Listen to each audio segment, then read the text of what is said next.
Hi there, business owner. Are you looking to improve your business knowledge? Do you want to see behind the scenes of successful businesses?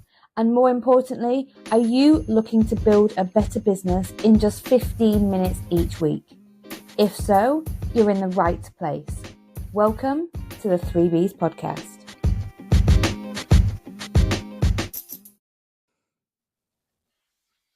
Hello and welcome back to another episode of the 3Bs podcast. As always, I'm your host Stephanie, and this week we have a guest on our new virtual studio. So hello Aaron, would you like to introduce yourself?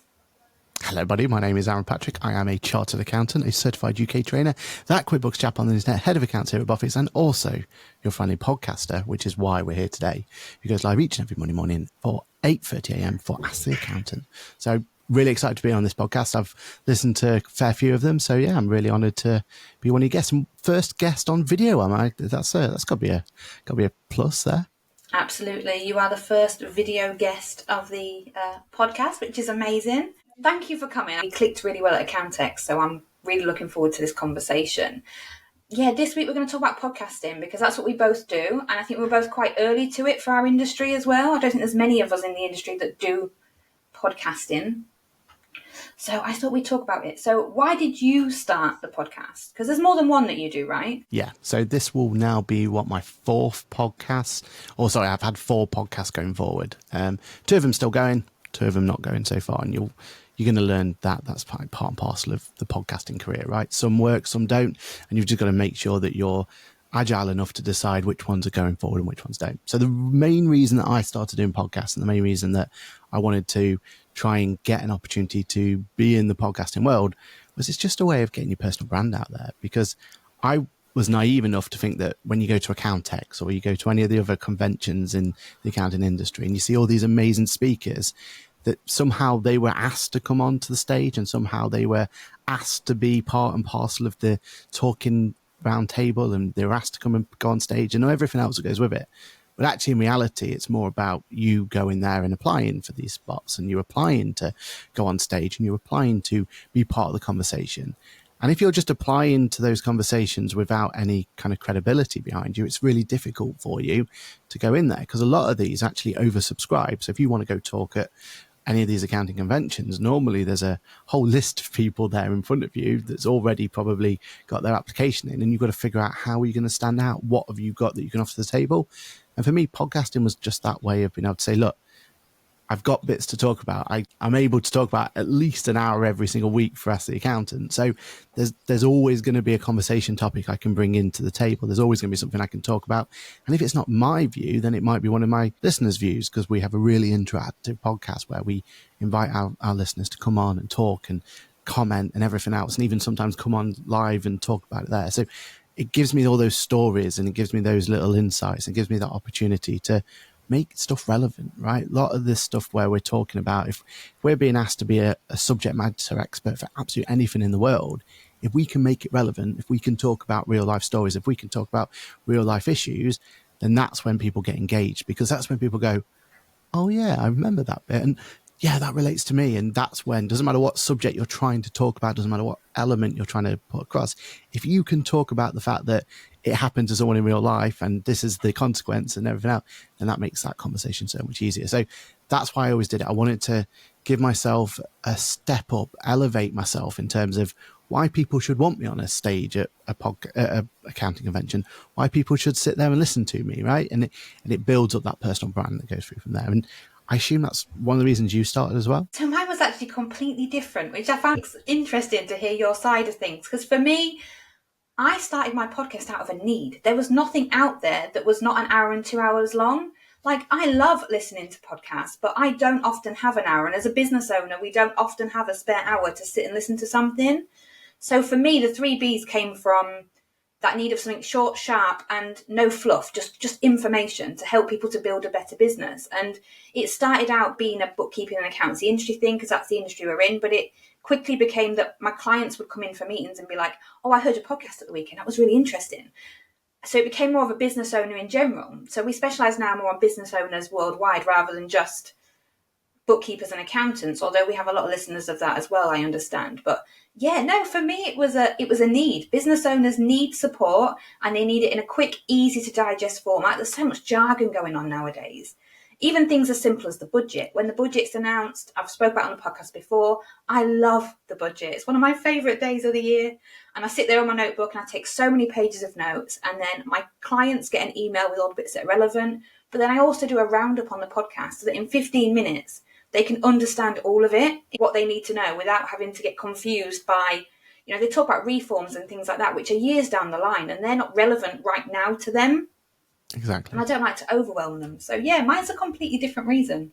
But either way, I do like the visibility thing though, because I was the same. I didn't know that you wouldn't be asked to go and talk on stage at the summit or talk on stage at an industry event, depending on what industry you're in.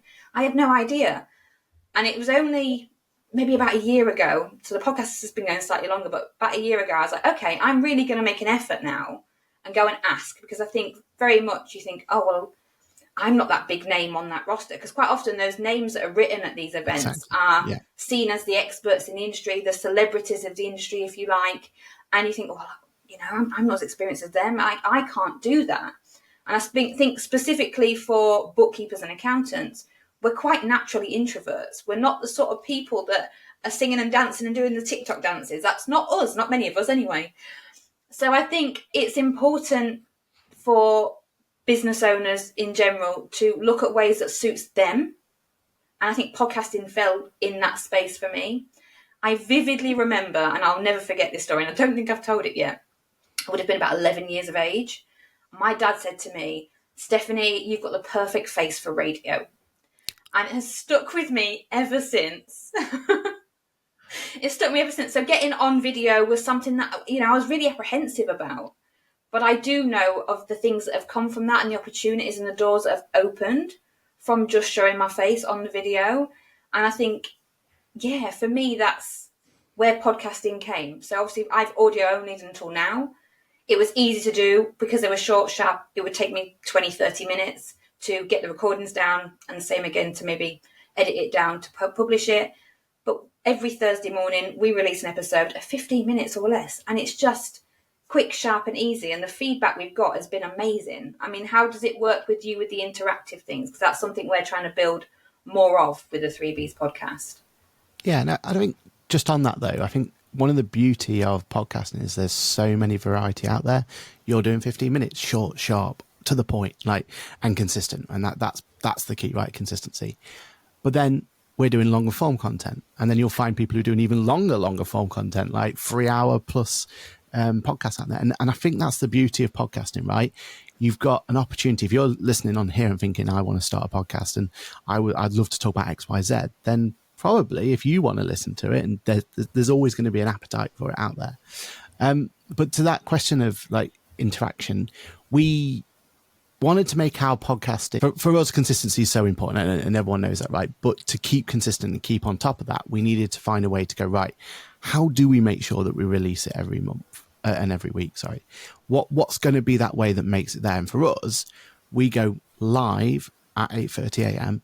We record it for an hour where we have the opportunity for our community to interact with us, talk to us, keep us accountable more than anything else. Like if I go off a rant and say that, I don't know, Xero can't do X, Y, and Z, then there's going to be someone in this chat and go, actually, no. You got this bit right, but you got this bit wrong. Do you know what I mean? It keeps me accountable for whatever I'm saying. There's normally someone going to jump in there, tell me I'm wrong. And the idea then of having that hour slot every single Monday morning means that, well, that's our hour to get that podcast done, get that podcast recorded, get that out there into the world, and it's there. Then we edit it down a little bit, we put a bit of spice on it, we make it as do whatever we can to make it ready for the Wednesday when it goes live. And then consistently we always have something that we can release on that Wednesday because we forced ourselves to go live on the Monday. And for us, that was that accountability. If we set that was going to be the time to do it, then we can go forward. Our other podcast, which is the QuickBooks Labs, which is very much focused on the world of QuickBooks, our biggest problem we have with that is we're not consistent on when we record. So there can be some times where it's a little bit haphazard of when it gets released. We aim to get one a month out, and it will go out when it goes out. But without that forcing us, it's a lot more hard work for us to get the guests together, get everyone together, figure out what the topic is going to be and everything else. Whereas when we've got that consistently of every single Monday morning, 8:30 a.m, we're going to go live, that just helps us build that consistency. And when you look at our industry, we have some amazing podcasts out there. There are some truly fantastic podcasts, but some of them, their problem is they're not consistent. So you start to get to like them, you start to get to understand the guests and the hosts and everything else, but then you realize that actually they're not consistent. So they come out of your cycle. You've said yourself that you don't have time to listen to long podcasts, but I try and make myself time to listen to a long podcast, and I spread it over a week and everything else. But if that's not consistently going to be in there, then that means I won't have that in my rotation anymore. And we're so fickle as listeners, right, that we can drop someone off the hat because they haven't uploaded in 2 weeks' time. And then we found someone else to replace that bit. And our time is so precious to us that we can't then make more time for that one. So I think for me, like, having that consistency and pushing it down and forcing you to go in there and having the community coming in and telling me what's there, that's what's built the Ask the Accountant brand. That is now what Ask the Accountant's all about. It's about a community first, like, let's listen, let's talk about what they want to listen to, let's have those conversations about what the community is interested in. And I feel like that's built our brand and built that forward.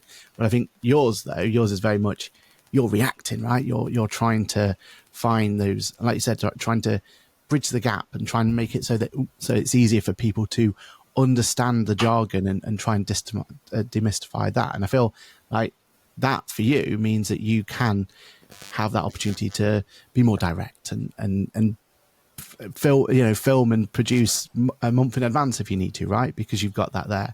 And I feel like that's the beauty of podcasts. It doesn't matter which way you want to learn or which way you want to teach. There's normally the platform's there for you to be able to do any different types of teaching style, which is what podcast is about, right? Like, we're trying to teach, we're trying to give some advice out there. Otherwise, why be here in the first place? Absolutely. And like you say, consistency is key, and that's with anything in business. So consistency is key. And I think also testing and measuring. So I started out with my podcast one way. The 3Bs podcast has naturally evolved, as does everything in business. I'm sure Ask the Accountants are saying things evolve. You're saying that the QuickBooks Lab needs more consistency. You've said it out loud now, so I'm going to make sure that you're more consistent, and I'll hold you accountable, because accountability buddies are key to anything in business, I think. But the consistency is important. But then the podcasting also, we've got the audio or the video or the both. It can be fiction, it can be non-fiction. There's true crime podcasts out there, for example, that I know are incredibly popular. And I think live or not live. Yeah, absolutely. I like to pre-do mine. I mean, I have children, so the summer holidays mean that my time is a lot trickier to get it quiet enough to record a podcast. So for me, I have to do it all in advance, and we get sick. And as podcasters, that's my biggest downfall, I think. If you get a bit sick, you can still send an email. If you've got a bit of a cold and you're a bit of a sore throat, you can't hide it when you're podcasting, and everyone can hear it. I did do a little bit of research because I wanted to know how many podcasts there were, because we said there's not really that many in our industry, and even in the business development space, there's not many I could really list off. And there's actually 21.2 million listeners now in a year, and more than 30% of adults listen to podcasts. And there's more than 2 million podcasts out there, which blew my mind that there's that many, because I know there's a lot, but I didn't realise it was that many, and it is increasing. So again, we've got in early with the trend, I believe. Like, I feel like we got ahead of the game, we got in there first, which kind of sets you as more of an expert in your field because you've been doing it longer. Do you agree with that one? Yeah, I think so. And I think it just brings that confidence, right? Because I know one of the things we want to talk about later is, how to start off or what to do when it goes forward or make that first start, right?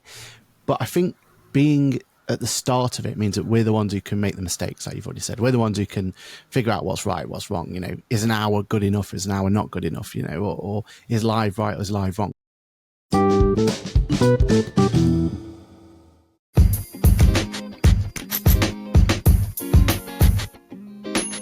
And that brings us to the end of another episode of the 3Bs podcast. Thank you so much for listening. Please connect with us on social media. like, rate and review wherever you are listening to this podcast so that I can help more business owners build a better business. See you next week.